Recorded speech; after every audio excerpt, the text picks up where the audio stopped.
ॐ सहनाववतु सहनौ भुनक्तु सह वीर्यं करवावहै तेजस्विनावधीतमस्तु मा विद्विषावहै।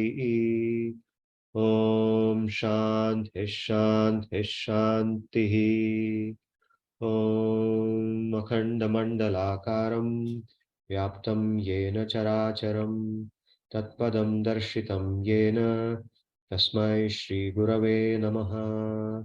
वसुदेवसुतं देवं कंसचाणूरमर्दनं देवकी परमानन्दं कृष्णं वन्दे जगद्गुरुम्। एकं शास्त्रं देवकी पुत्रगीतम् एको देवो देवकी पुत्र एव एको मन्त्रस्तस्य नामानि यानि कर्माप्येकं तस्य देवस्य सेवा.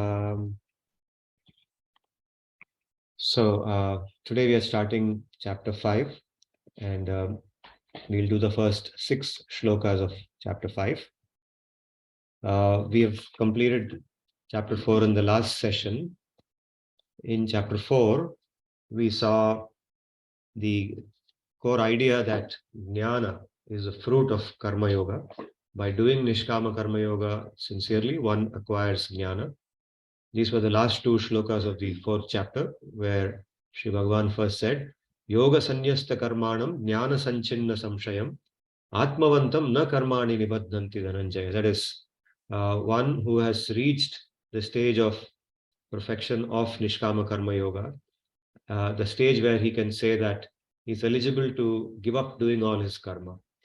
Such a person who is eligible to give up doing all his karma, if he does karma, then there is no binding. It will not cause him to be materially bound. After saying that, Sri Bhagavan then says, Tasmad ajnana sambhutam hritstam jnanasinatmanaha chitvayenam samshayam yogam atishtha uttishta bharata. And therefore, he says, you, with the sword of knowledge, jnana, destroy all the doubts that are there in your heart, which are causing all these problems in your mind. And just get up, embrace Nishkama Karma Yoga, embrace the mentality of Nishkama Karma Yoga, the mentality of Anasakti. Do your duty without attachment to the fruits, without akanksha, alakanksha. And then in your case, Arjuna, you should fight the war. In others' cases, they should do their respective duties.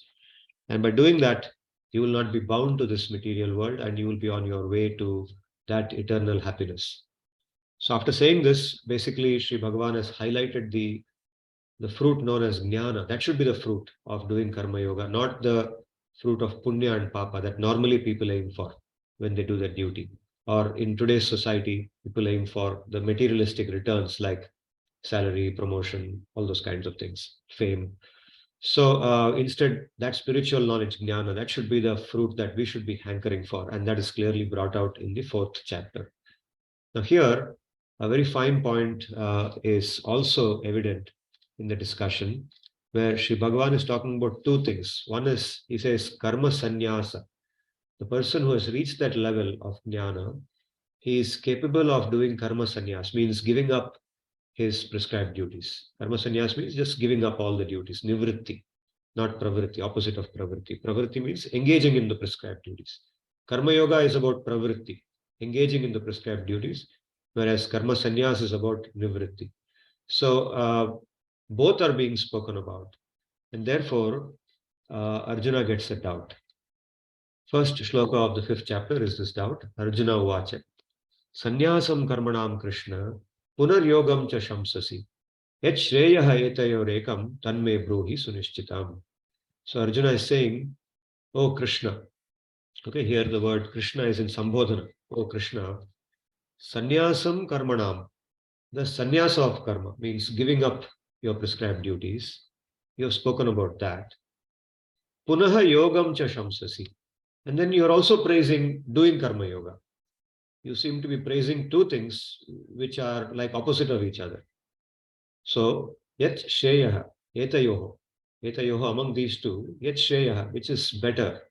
Tanme, to me, ब्रूहि, please tell, सुनिश्चितम, निश्चय करके बताइए कि इन दोनों में से श्रेष्ठ क्या है, कर्म का संन्यास या कर्मयोग, क्या करना है. So to understand this doubt better, let's look at some of the earlier things that Sri Bhagavan said. For example, in the third chapter, in the seventh shloka, 17th shloka, actually this by mistake I put 7, it is the 17th shloka, where after talking a lot about karma, karma yoga, and then also about samanya karma, that is your materialistic activities that people do in the umbrella of samanya dharma. Sri Bhagavan touches upon this point. He says, Yastu atmaratireva syat atmatriptascha manavaha atmanyevacha santushta tasya karyam na vidyate. One who is completely content within himself. For such a person, there is no obligation to do their prescribed duty. Even if they don't do their prescribed duty, there is no phala, there is no reaction, there is no pap in doing that. Similarly, in the fourth chapter, 33rd shloka, it says, Shreyan dravyamayat yagyat jnana yagya parantapa sarvam karma akhilam partha jnane parisamapyate. Among the two things where you are doing karma yoga, that's called dravyamaya yagya, and you reach a stage when you can, without doing your work, you can, your mind has reached such a level of maturity that you can actually do jnana, completely absorb yourself in that knowledge and meditate on the supreme without disturbance. You see, you may want to do that at that point of time. He says that stage, that activity of completely absorbing in jnana actually is a superior position, a state of existence, than a person who is bound to do his karma because of lack of chitta shuddhi. So dravyamaya yajna is inferior to jnanamaya yajna, because all the karma that you do, the karma yoga that you're doing, is meant for achieving that jnana only, that state only. And then in 4.41, which we just saw in the last slide, yoga sanyasta karmanam jnana sanchinna samshayam atmavantam na karmani vibadhanti dhananjaya. There also he's talking about karma sannyas, and then he's also talking about karma yoga. So he's talking about karma sannyas, and then he's talking about karma yoga also in the same shloka. And then in the last shloka of the fourth chapter, he's talking about embracing karma yoga. He says, after having reached that stage of jnana, with that sword of jnana, perform karma yoga and destroy all your doubts, and become go towards mukti. So this is talking about doing karma yoga. And these two things, both being said by the same person in the same conversation, they are conflicting, because you can't do both together. You can't both be doing your activity and giving up not your activity, like they're contradicting each other. So naturally, Arjuna is saying, please tell me exactly what you want me to do. Sri Bhagavan Vacha. Sannyasah karma yogascha nishreyasa karavubhav. He says, at that point, when one you have realized jnana, you have reached a certain level of maturity in jnana, both sannyasa and karma yoga, both giving up the karma as well as continuing to do your karma, nishreyasa karavubhav. Nishreyasa means the stage of liberation. Both can lead to liberation. Ubhav, both of them can lead to liberation. But tayostu tu means but, on however, like in English we say however, tayoho, among them, karma sannyasat karma yoga vishishyate. Between the two, karma yoga is superior to karma sannyasa. He says continuing to do karma yoga, even after reaching that stage of realization, is preferable to doing karma sannyas, giving up your karma. Okay, so why does he say that? We will see as we go forward. So some of the points that we should note here: there is no fault if a jnani engages in their karma. There's no fault if he gives up, because he's now eligible to give up. But if he continues to do his karma also, nothing will happen. Because if he does karma sannyas, there is a possibility that even though he has reached a certain level of jnana, there can be some impurity in the heart which can cause a disturbance in his consciousness. A desire may come up by looking at something. So there is a famous story of a great Muni called Saubhari Muni, and he was a very great ascetic, performed a lot of austerities. He could perform great austerities, control his mind, control his senses. And he reached a level where he could control his breath. And he said, to help myself meditate completely on that realization of the self that I have, let me go under the water, because he could control his breath also. He had reached that level of perfection. He didn't need to breathe like we breathe. He could hold his breath for a very long time. So he said, let me go down below the water in the river and sit in the bottom of the river and meditate there, so that I can, even the disturbances which come, somebody walks by, some cows are grazing, some wind is blowing, some tree falls. That may also disturb my mind. But if I go below the water, there'll be nothing. I'll just be, completely absorbed in Brahman. Went and sat there. And then once he happened to see two fishes and mating with each other, because in the bottom of the river, fishes are moving. So he could not get a place where nothing happens. So he ended up seeing fishes mating with each other. And that sparked the thought in him that in this world there is enjoyment in the form of mating. So that started disturbing his mind. Even though he was in the level of jnana, jnana is a stage of high sattva guna. Okay, and so he's able to have that level of sattva guna in him, and with clear knowledge of Atma, he's able to meditate on that jnana. But when he saw this scene in front of his eyes, that thought came in his mind that this world is designed and there is this pleasure of sexual intercourse, and so that was his fall down. Fall down began. Then he came out of the water, and he went to a king, and he asked for the king's daughters, the princess, for marriage. And because he was a great sage, he married, and then he lived a married life for some time. So this is the state that if even after doing karma-sannyas, if somebody, even with a great level of jnana, it is possible, there is a possibility, not that it will happen to everybody, what happened to him, but this can happen to anybody. And so even with that level of jnana, if somebody takes sannyas and gives up doing their karma yoga, then this is possible, and therefore karma yoga is superior. Instead, if a jnani continues to do karma yoga, what can happen? Because in karma yoga, your mind is focused on your duties. Because karma yoga works in a certain way, your mind is. So even if a thought like that comes, thought can come to anybody, right? Even a person who has not reached the level of jnana, it's more likely such a thought will come to such a person. But because there is a sense of duty, from our own experience, we know that if disturbing thoughts come, because we know that, for example, there's an exam to write, there's a quiz to prepare for, there is something else I have to reach, I have a class to attend by this time, so I can't do that now, whatever it is, right? So we are able to tolerate that desire. Tolerating a desire is easier when you're actually having some commitments to attend to, and those commitments are pushing you to do something. There's a schedule in front of you, there's a plan, there's a calendar, there's an obligation that you have to attend to. Then when you're sitting without any obligation, there's nobody looking forward to you doing anything, and you're sitting there. Yes, you may be very realized and so on, but there is no pressure of any obligation, there's nothing. Your mind is free. So even a small desire can cause a big disturbance. Here, even a big disturbance can be tolerated because of those obligations. They help you to tolerate that. So karma yoga, therefore, is superior. Beautiful, isn't it? Yes. That's the reason why it is said that for all sadhakas, one should always keep the mind engaged in something meaningful. There should always be a plan ahead of us. We should live by a plan. Don't live arbitrarily. Live by a plan. Always have something ahead of you. You know that after this gets over, immediately there is next thing after that. You're aware of that. And you go from one thing to another thing, the mind is always engaged. Morning to night, the mind is engaged until you sleep. Get up in the morning, as soon as you get up, the first engagement is waiting for you. Whatever that is. Right? So here, Srila Baladev Vidyabhushana says, Atmani ratau satyam karmani tam swayam tyajanti ityahu. The karma naturally leave a person who is genuinely atma trupta. So by doing karma yoga, even after reaching a certain level of jnana, one's stage of, that atma tripti will only increase because the jnana becomes even more dhardya. Jnana dhardhyam. Dhardhyam means firmness. The firmness of that realization increases. And therefore, a stage may come when naturally, not because one is qualified to, but naturally one feels that, okay, today I will spend time meditating. I will abstain from my prescribed duties. I'll do it tomorrow. Doesn't matter. And I will meditate. It naturally comes to somebody.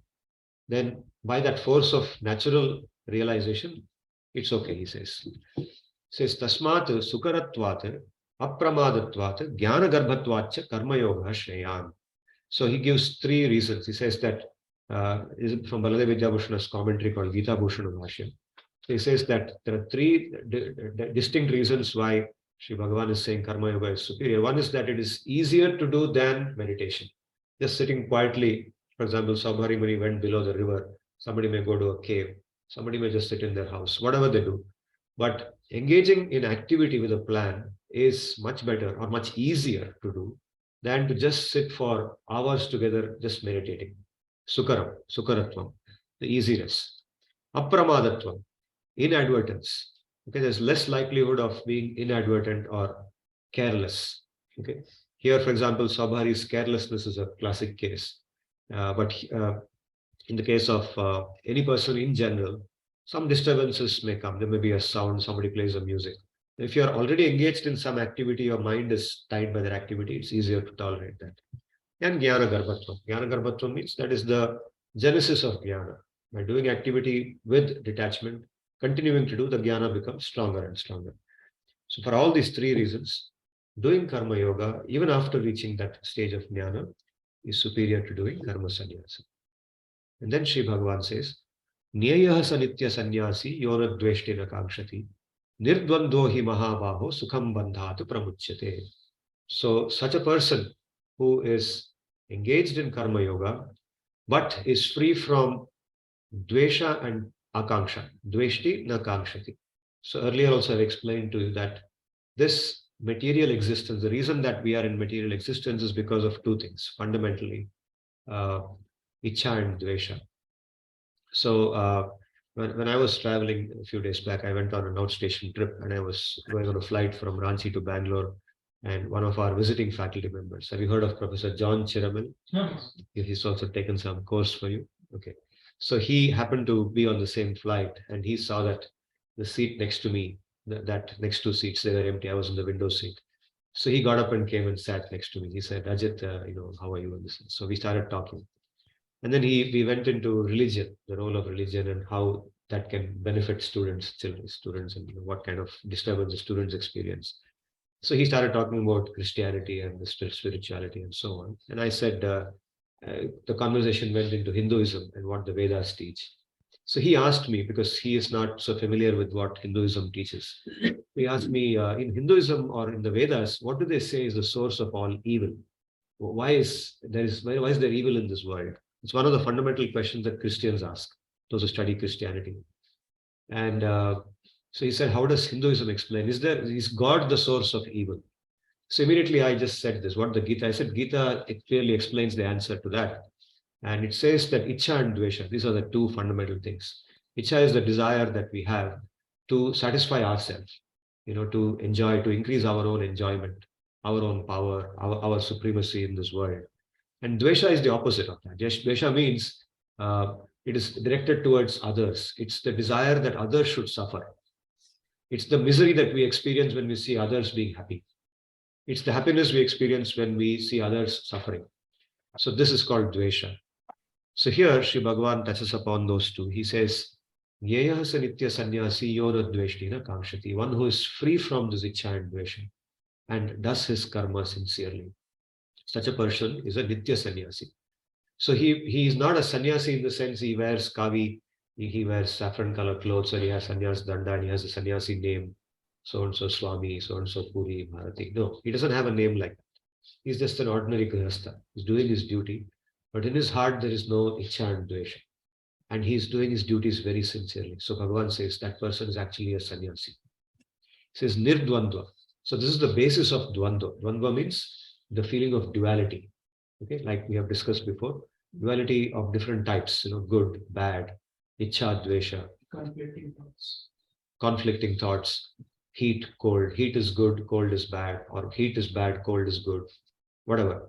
Okay, so nirdvandva means free from that dvandva.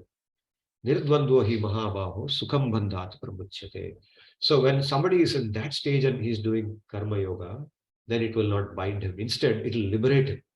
Sukham pramuchyate means it makes his liberation even easier. Sukham here is happily or easily. Pramuchyate, it's an adverb. It's not used as an adjective. It's used as an adverb of the verb pramuchyate. It liberates him even easier than otherwise. So if a person who does karma-sannyas, he is putting himself into a more difficult position than a person who continues to do karma yoga after achieving jnana. Vallabha Vidyabhushana says, Sarvada jnana yoga nishtaha gyeyaha yaha karmantargata atmanubhavananda paritripta.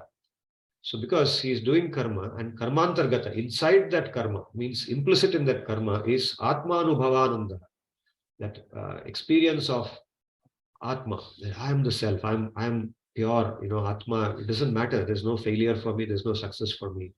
My success lies in that realization that I'm a part of that supreme Brahman. Paritripta is fully happy. Tataha anyat kinchit na kankshati, na chadveshti. But there's no need for him to hanker for anything else. Na chadveshti, there's no need for him to have dvesh towards anybody. What is the reason? Let everybody be happy. Why should others suffer? When he sees somebody suffering, naturally he feels a pain towards that. And when he sees somebody feeling happy, whatever be the reason, that person may be happy for material reasons. That's fine. Let him be happy. Let him get what he wants. That is the feeling of absence of dvesha. When there's no dvesha in somebody's heart, we naturally feel happy when the other person is happy. So in the sadhana stage, we should train our mind to think like that. We don't naturally think like that right now because our mind is contaminated. Over so many births, we have been thinking that way. The core philosophy of Sanatan, that yes, exactly.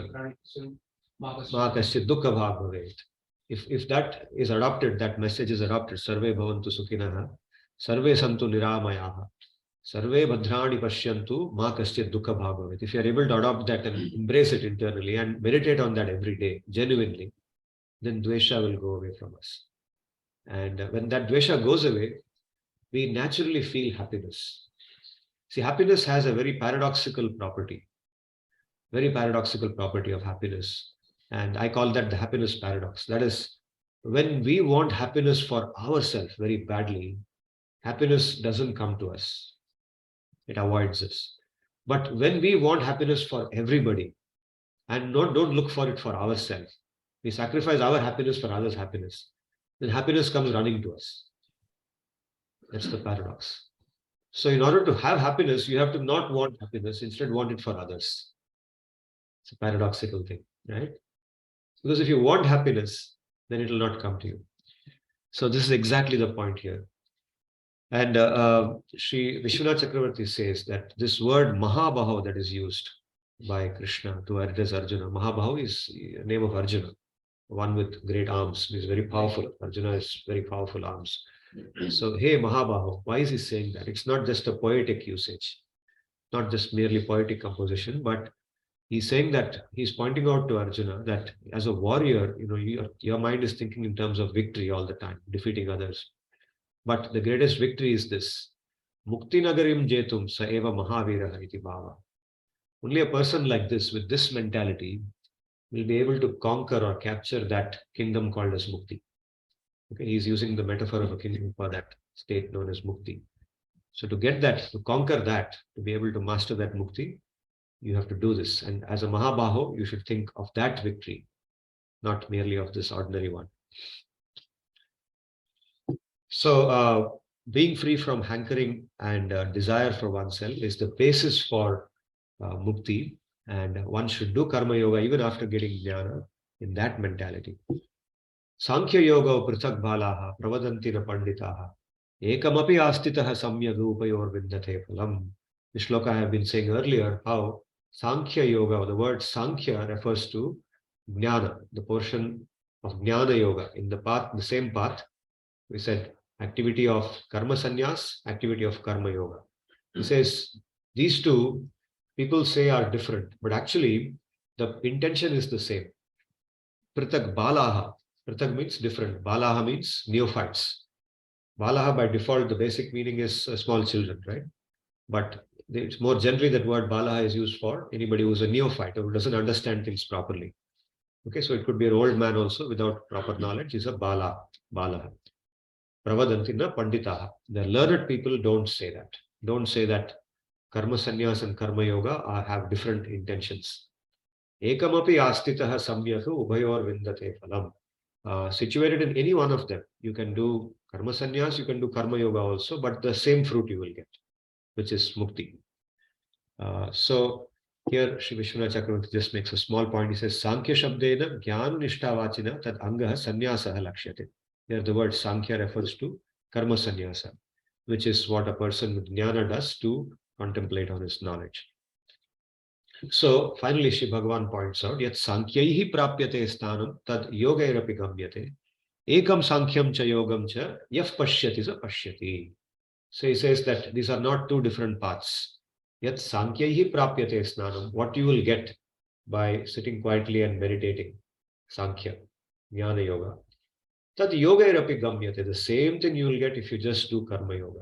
Ekam sankyam cha yogam cha. Both are exactly doing the same thing. And one who is able to see that, yaf pashyati sa pashyati. One who sees that is the one who really sees the truth. Okay. So the two are not different. And so Sri Baladev Vidyabhushan here says, Sthanam Atmavaloka Lakshanam. The word Sthanam here, the place that you are targeting, what does it refer to? It means Atma Avaloka Lakshanam. The, the, the, the situation of being able to see yourself, see the self. Atma Avalokanam. Tad Dvayam Nivritti Pravritti Rupataya Bhinna Rupamapi. So the two, Sankhya and Yoga, they seem to be two different things. One is Nivritti Rupa, giving up the activities, and the other is Pravritti Rupa, engaging in the activity.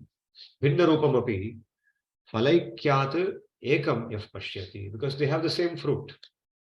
Pashyati Vetti, Sa Pashyati, Sa Chakshuman Pandita. Such a person is the one who has the real eyes. He sees it correctly.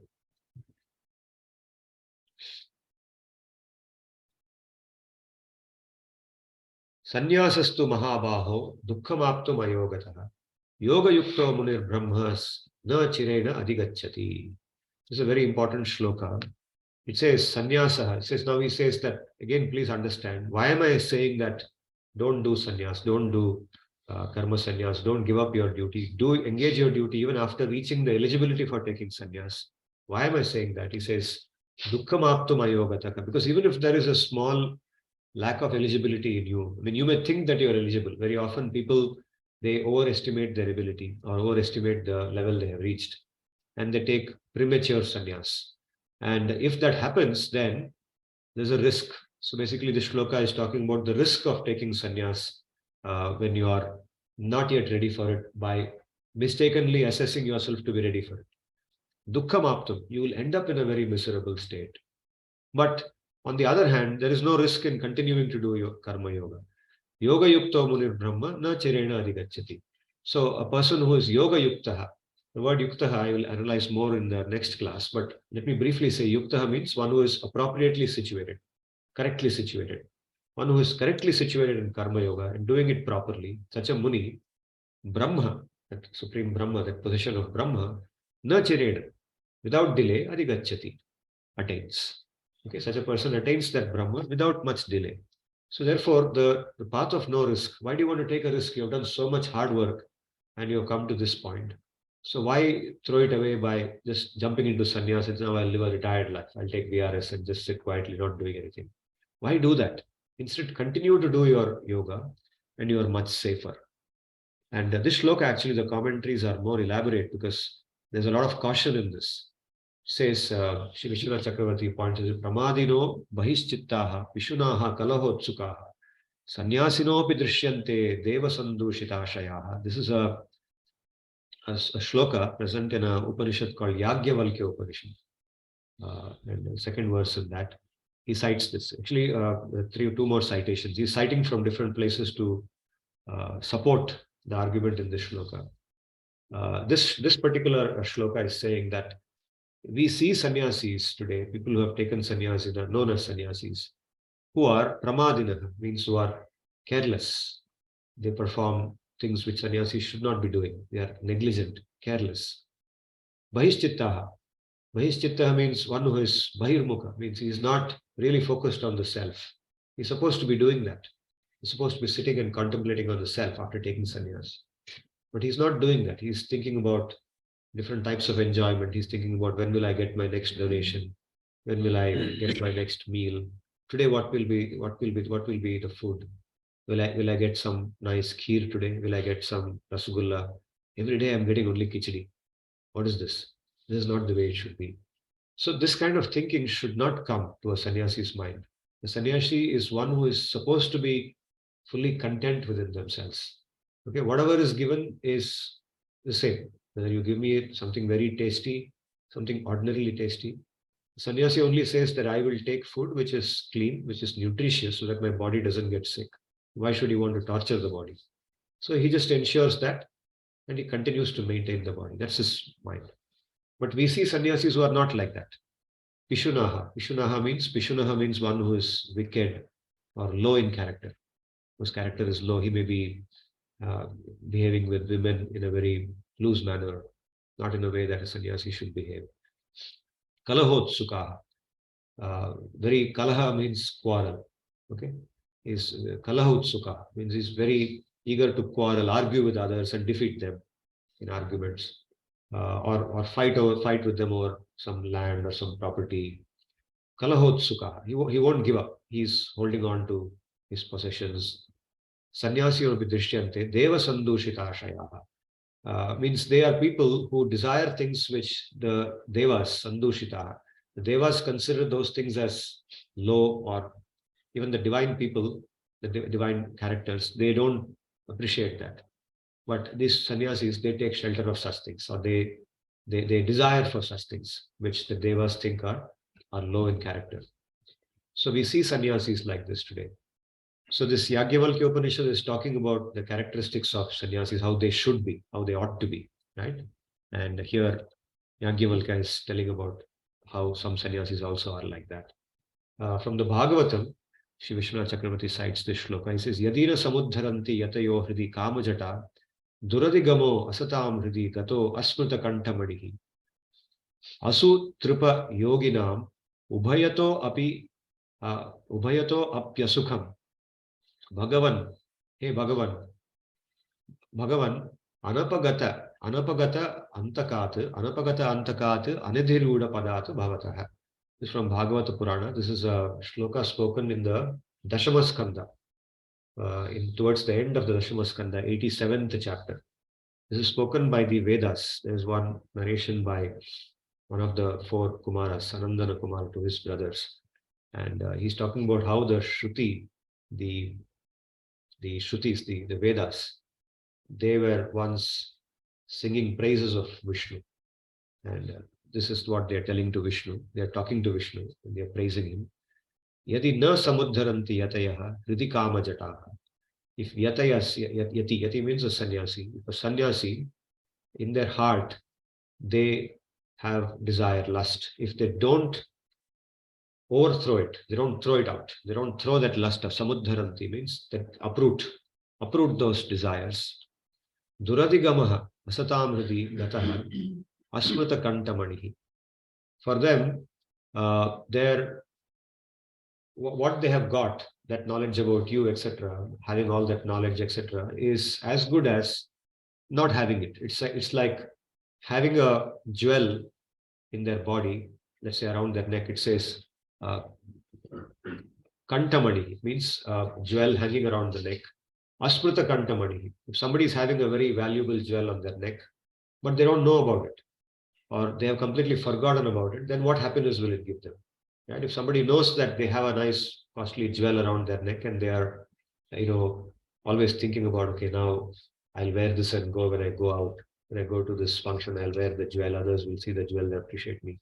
Then the jewel gives them happiness. But if somebody has a jewel but doesn't know about it, their situation is like that. They're having karma in the heart and they're not throwing it out. Then all the knowledge that they have about you, right? Duradigamaha asatam hridi. For them, for a person who is in this situation, who is absorbed, who is attached to asat in their heart, it's just as good as having a jewel which is of no use. Then he says, asutripa yoginam, ubhayato api asukham. He says, Bhagavan, oh my Lord, the Shruti is talking to Vishnu, oh my Lord, for such a yogi, asutripaha means he is unhappy, he is not content in his heart. So for such a person, a discontent person, there is no happiness either in this world, right? Because he is looking for satisfying his desires. When we say he is not content, what he means is that he is wanting to satisfy himself by the material enjoyment available in the world. He's a sannyasi, but he's looking for enjoyment through different sources of enjoyment in this material world. So for this person, he says that in this existence, in this life, he says, anapagata antakaha. A person, antakaha means the death, the point of death. Anapagata antakaha. He is not yet, a person who has not yet reached the death, means a person who is alive, is living in this world. So this life, anapagata antakaha, this state of life, as well as anadhiruda padat, the padam, the paramam padam, that is your stage, Vaikuntha. He has not yet reached there. Neither that nor this. Neither of them will give this person happiness. Okay, he's neither happy from being in Vaikuntha nor happy from being here. He's not happy at all. Such a sannyasi will always be miserable. Okay, basically, in essence, the sloka is saying that the sannyasi who keeps material desires in his heart, who has not got rid of material desires, is a very unhappy person. So it's better not to be a sannyasi of that type.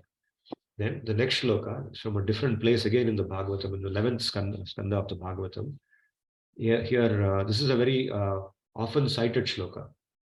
Okay, the previous two are not so much cited, but this one is very, very often cited. It says, Yastu asanyata shadvargaha prachandendriya saratihi jnana vairagya rahitaha tridandam upajivati. Such a person, he's first telling about a person who is asanyata shadvargaha, person who has not controlled his five senses and the mind. Shadvarga is six together. The five senses and the mind, person who has not controlled them. Prachanda indriya sarathi. Prachanda means something that is very forceful, very fierce. Such a person, he's an indriya sarathi. These indriya, they are like his charioteer. They are like, they are driving him left and right. Prachanda, fiercely. The indriyas in the mind, they are fiercely driving this person. Such a person, jnana vairagya rahita. He has neither jnana nor vairagya. He has neither got spiritual knowledge nor does he have renunciation. Jnana and vairagya both are absent in this person. Tridandam upajivati. He has taken tridanda sannyasa. Tridanda sannyasa. Tridanda sannyasa means that's one type of sannyasa, and that's the most common one. Right? There's also ekadanda sannyasa, different varieties. So tridandam upajivati means that he's saying he's making a living out of being a sannyasi. Very important. So you see a lot of people like this today, but because you become a sannyasi, it's very easy, not only in India, but today all over the world. Earlier, the rest of the world didn't know it. It was only in India. But today it's all over the world. Just wear saffron color clothes. Any of you can try this as an experiment also. So wear saffron color clothes, wear some naam, wear some tilak, and wear big mala, and then have a danda in your hand, have a kamandalu also. You can have that also. It's all available in any gift store. You will get kamandalu, everything you'll get. Have some paduka, right? And then just walk for some time. Just try it. Go walk in Sachi. Just take a walk and act as if you're doing some japa or something. You'll immediately see people coming and putting some coins, or people coming and doing pranam to you. Some people will touch your feet and go away, right? And then that's experiment one. Experiment two, you go and sit down somewhere, sit on some tree or something. You go sit down somewhere and start meditating. You sit closed for half an hour or so. You can meditate on whatever you like. After half an hour, you open up, you may find some few notes lying before you. Somebody would have put 10 rupees, somebody would have put 5 rupee coin. A few coins and notes will be in front of you, right? And you can extend the experiment further and see what happens after that. Right? So if you do this, and if you don't think of it as an experiment, but if you think of this, okay, now this shows me an opening to life. An early retirement is possible this way. And you can actually, invest some money, take a place, and then put up a board saying that, classes on Vedanta will start from this date onwards. Now, I'm not trying to make fun of any particular individual. Please don't misunderstand me. But I'm only saying that this mentality is not uncommon. There's a mentality that you can use sannyas to make a living. It's actually a much, a very good way of life, good life. A good life is possible because you don't have a boss anymore and you don't have to worry.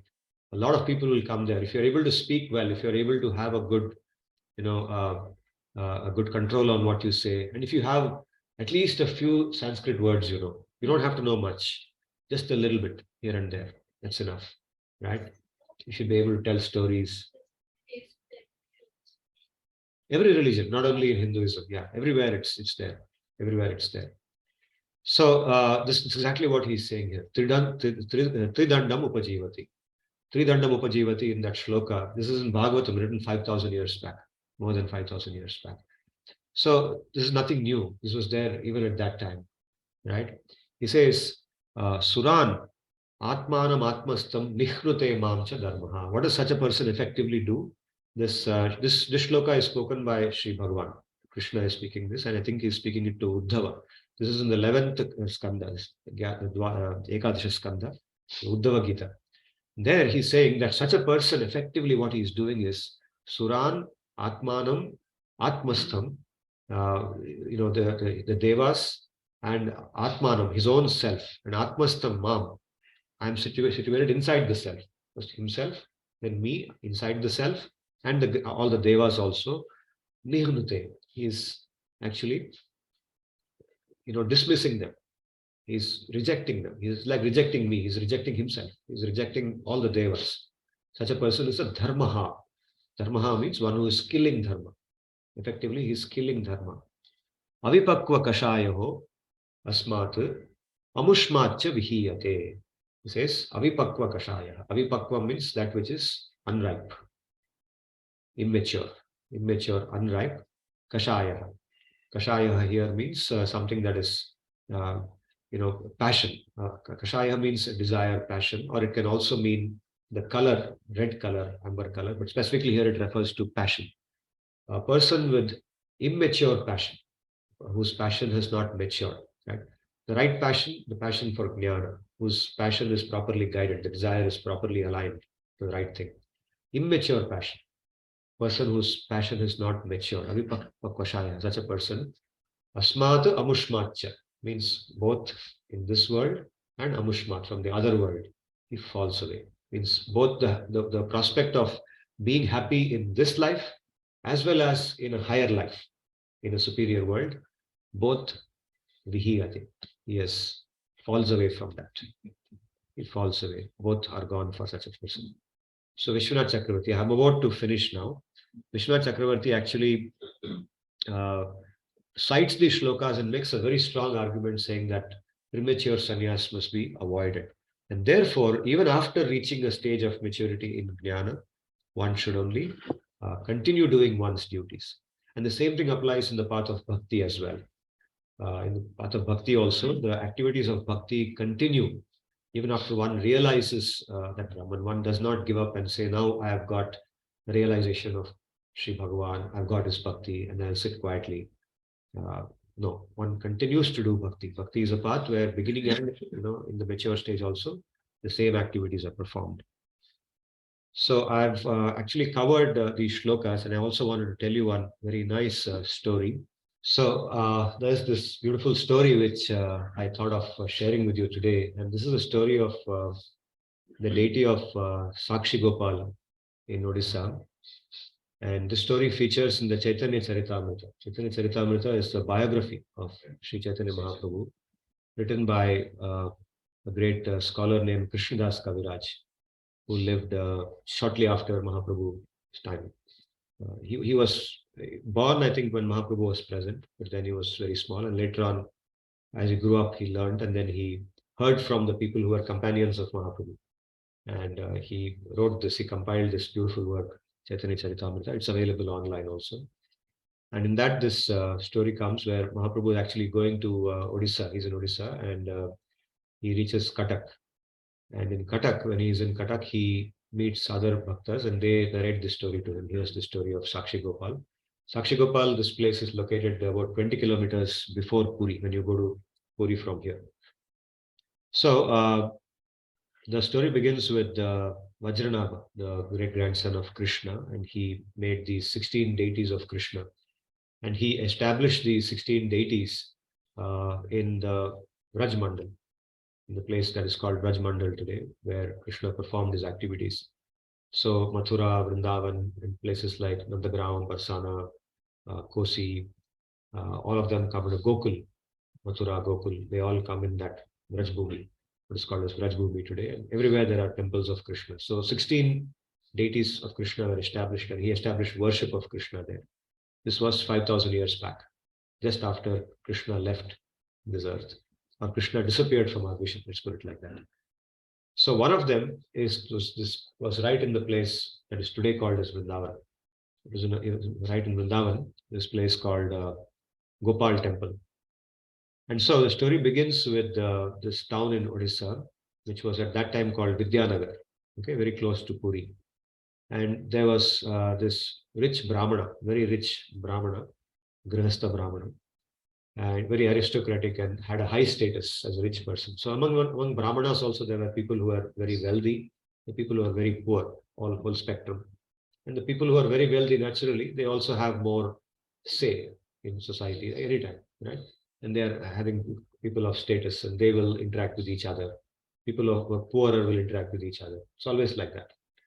So this rich Brahmana was once going on a Tirtha Yatra. Okay? In those days, people did Tirtha Yatra very seriously. So he was going to, he first went to Gaya. Because when you go from Odisha, as you go towards the east, west, you first come to Gaya, and then you come to Varanasi, and then you come to Prayagraj, and then you come to Mathura. Right? It's all in that direction. So you're going northwest. You're going northwest, right? Gaya, Varanasi, Prayagraj, and then Mathura. And then you can go further. You can go to Hastinapur, and you can go to other places also.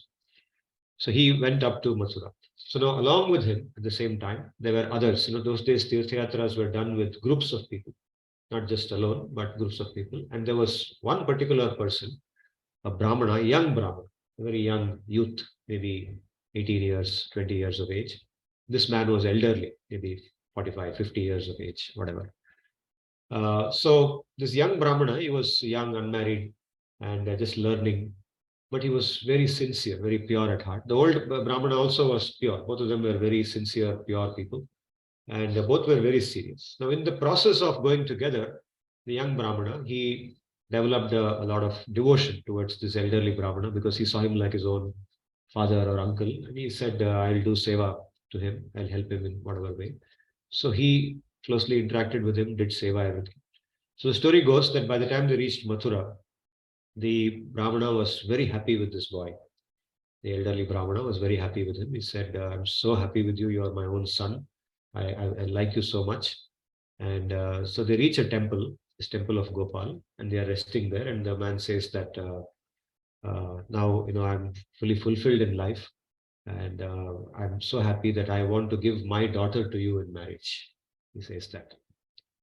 And then the young Brahmana who hears this, he's very pure at heart, so he's not looking to marry that man's daughter or anything. So he just laughs it off. He says, I'm very blessed to have served somebody like you, but let's not make such statements because we should not make loose statements. We are in a place of pilgrimage, and when we are here, whatever we say, that we are implicated by that. So we should not say such things. He just politely tells this man. The man says, no, no, no, no, I mean it. I'm so happy. I want you as my son-in-law. I want to have you as my son-in-law. I'll give my daughter to you. He says, Babuji, it's not possible. It's practically not possible. You are a very rich person. You are the richest person in our village, and I am the poorest person. Nobody even knows me. They won't even, your family members can't even imagine that somebody like me will enter your house. So let's not, let's just forget about this. But the old man, he insists. He says that no, I want you to be my daughter's husband, and my daughter is very dear to me, and now you're also very dear to me, and I will give my daughter to you. Then he says, this young man now realizes that this old man is serious, and he says that, but we are now telling this in front of the deity of Gopal. Are you sure what you are saying is true? This old man says, yes. I promise in front of this deity of Gopal that I will give you my daughter. Okay, then this young man also, he doesn't know how to digest it. It's too big a thing that he has said, right? Imagine that Ambani suddenly comes to you and says, I like you, I like your character, I'm going to give you, say, 100,000 crores. Okay, all my wealth I'm going to give you. I mean, you will only take it as a joke, right? It doesn't look real at all, right? It's unrealistic. So similarly, this looks very unreal to him, but he just takes it because he's after all a Brahmana who knows he won't be speaking the untruth, and he is saying it in front of God. So now this Brahmana is thinking, this young Brahmana is thinking, what is the implication of this? What will happen when I go back? how will this be made into reality? How can this become reality? Okay. So when they go back to the village, they have forgotten about this now, but the young man is thinking about it. The old man also knows about it. So the old man, he goes back and he tells his family members very happily. He says that I had a very good tour, and my tour happened because of this boy. It was so good because of this young boy. And you don't know him. He lives in our own village. His name is this.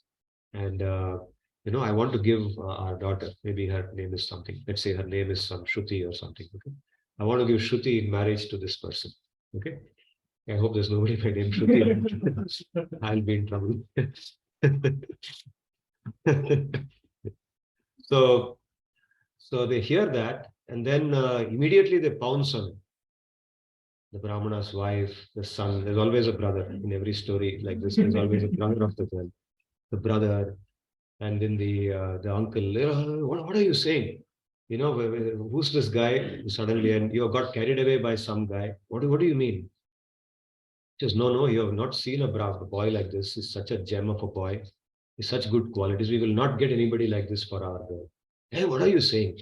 There's so many brahmanas of our type. We want to marry somebody.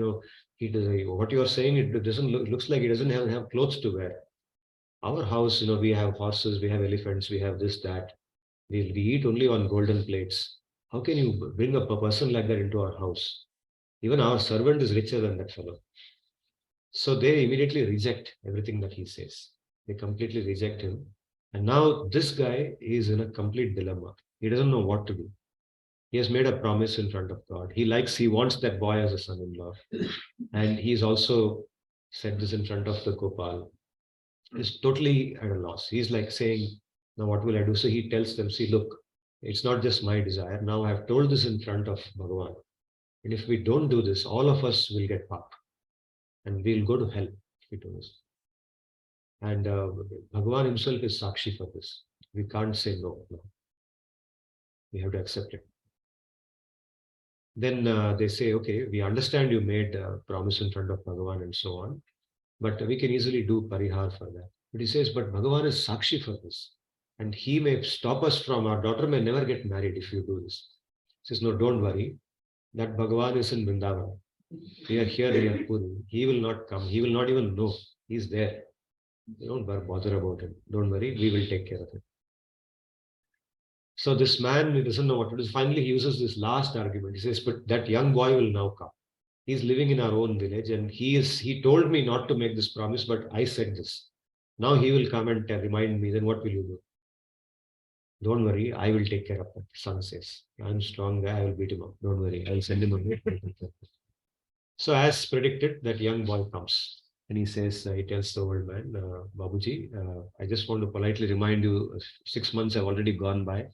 Now, it's time to keep your promise. I didn't really want your daughter, but you made this promise. So please, let's not break this promise now. Then, even as the old man is thinking of what to reply, he's just wondering what to say to this guy. The brother comes out and he starts abusing him. He says, get out of here. Who are you? Who do you think? You want my sister? Do you know even how to dress properly? Get out from here. Chases him away. So this boy now, he goes away. He had sort of anticipated that would happen. So he goes back and he's now worried that this old man will suffer miserably because of the path he has done. He has made a promise in front of the deity. He had warned him, but he didn't listen to it. And now he's not able to keep it. And this young boy had thought this will happen. It is now happening. So he doesn't know what to do. He's not worried about not getting the girl. He never wanted to have that girl as his wife. But now he's thinking, if this old man gets pap, it will be because of me. And he will suffer. And I don't want him to suffer. At least I don't want me to be the cause for his suffering. So what should I do? What should I do? He thinks. So he goes to the village and he calls all the other brahmanas in the village and he tells them what happened. And they're also shocked. They also don't know what to do. They know that this person may not be lying. So they all gather and they call this elderly man also. They call them, they have an assembly, they have a sabha.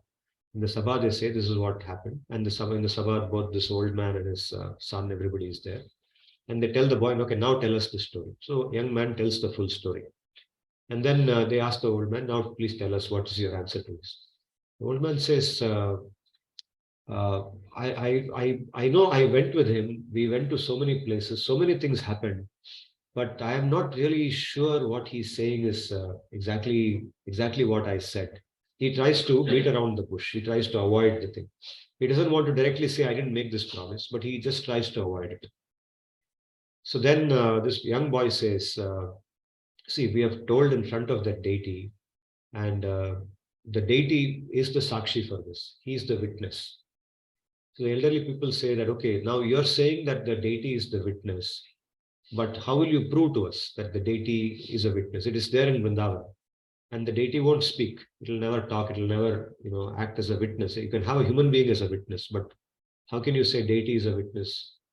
So they start, and the brother takes advantage of that, and he starts arguing, saying that, see, this fellow, he wants to marry my sister.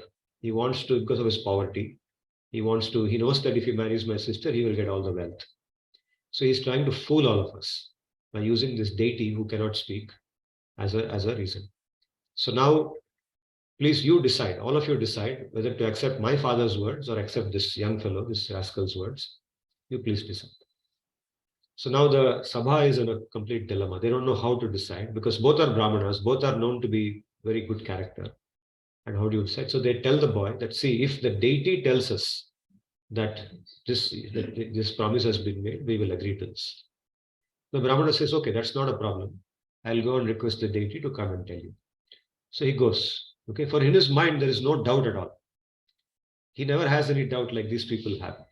So he goes back to Vrindavan and he goes to the temple and he knocks on the temple door and he talks to the deity. He says, see, we came here 6 months back, you know that. In front of you, we sat here and this man made this promise. I told him not to do this, but he did this. You know all that, no? The deity says, yes, I know. And he says, now you have to only protect him because he is now being forced by his family to tell a lie and he is now subscribed to them because of helplessness. So please help him. You are known to be a person who helps your bhaktas. He is your bhakta. He came all the way and did Tirtha Yatra. And for genuine reasons, he has promised. Now you please get him out of this soup. So the deity says, okay, I will, you people have a sabha again there. And when your sabha is going on, I will appear. I will appear there in front of them in my Vishnu form. And they all know Vishnu. And I will tell them these things there. It will be resolved. Simple, no? He says. He says, no, I have told them it's Gopal of Vrindavan. Only you can do this. Your Vishnu form cannot handle all this. If your Vishnu form comes, they will say again that Sakshi is not good enough because I told them it's Gopal of Vrindavan. So only you have to come and resolve this now. Yes, but how can I come? I am a murti here. They have been done, Pratishtha has been done for me and I am made of stone. I'm standing here. How can I come there? I can't come there. Look, you can talk. If you can talk, you can walk also. Now you come with me. You come walking. I'll walk, you also walk. And you are the supreme God. If I can walk, why can't you walk? Okay, I will come. So Gopal agrees. He says, I'll come behind you, but there's one condition that I will come, but you should never turn back and look at me. You follow, you go whichever route you're going, I'll just walk behind you. But if you ever get a doubt whether I'm really behind you or not, that's the end of it. I will stop there itself. I will not move 1 inch further. So you should not look behind. At the same time, I should be fed every day because I'll be hungry. I'll be walking. You're going to eat. So you should feed me also. So feed me 1 kilo of rice every day, it says, without looking back. Okay, in your mind, cook that rice and offer it to me. I will eat it. It's okay. All that is not a problem. So they start walking. So he says that you will hear the sound of my anklets. What is it called in Hindi? Nupur? Nupur? Not to say it's called fire. Payal. Payal Baji. There's some song also. So yeah, that ring. Yeah. So that Payal will keep, jan jan jan sound will come, and that will tell you that I'm walking behind you. So don't have any fear. I'll come behind you. Just keep walking. Don't look back. You keep walking. He keeps eating 1 kilo of rice every day. You keep going. And finally, the boy reaches the entrance of the village. And he says, enough. Now they have to come and see the Lord. Okay, now let me see if he has really come or not. He turns around and he's there. Beautiful Gopal deity is standing there.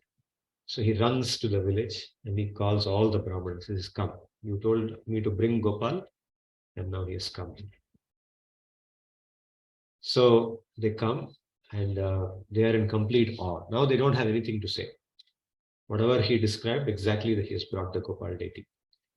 And that Gopal deity came and stood there. And then that king of that place called Vidyanagar, that place was known as Vidyanagar at that time. So that king of Vidyanagar, he built a temple around there. And that temple is still there in Sakshi Gopal. The place today has been renamed as Sakshi Gopal. It's just like many places in India are named after that deity, Jagannath Puri, we say. So Sakshi Gopal, that beautiful deity of Vajranath, which Vajranath carved, is still there. It came walking from Vrindavan and it's worshipped there. It's a beautiful deity. It's very beautiful to look at. Pictures and form. Uh, and it's a form of Krishna. It's a form of Krishna. So of course that marriage happened and all is well, that ended well. The story ends very well. But later on, the story continues that that same deity, the neighboring kingdom, Katak, was being ruled by a king called Purushottama Dev. So Purushottam Dev, he has a war with the king of Vidyanagar and defeats the king. And then he takes away this deity. He wants that deity, a beautiful deity. He takes him to Katak and he does stapana of the deity there and worships him there. He does puja of him there. And there are some leelas between that deity and his wife, that king's wife, and all that happens. So at that point of time, when Mahaprabhu, I think 500 years back, that deity was in Katak. But again, after some time, it was brought back to the same place, Sakshi Gopal. I don't know that portion of the story. I think they will tell. If you go there, they will explain how it came back. So the deity was brought back and reinstalled. From Katak, it was brought back to Sakshi Gopal, and it was established there. So it's possible to visit the temple. I have seen it myself. It's a beautiful temple. Om Shanno Mitrasham Varunaha Shanno Bhavatvaryama Shanna Indro Brihaspatihi Shanno Vishnurukramaha Namo Brahmane Namaste Vayo Tvameva Pratyaksham Brahmasi Tvameva Pratyaksham Brahmavadisham Utamavadisham Satyamavadisham Tanmamavit Tadbhaktaramavit Avin Mam Avin Bhaktaram Om Shanti Shanti Shanti Hari Om Tat Sat.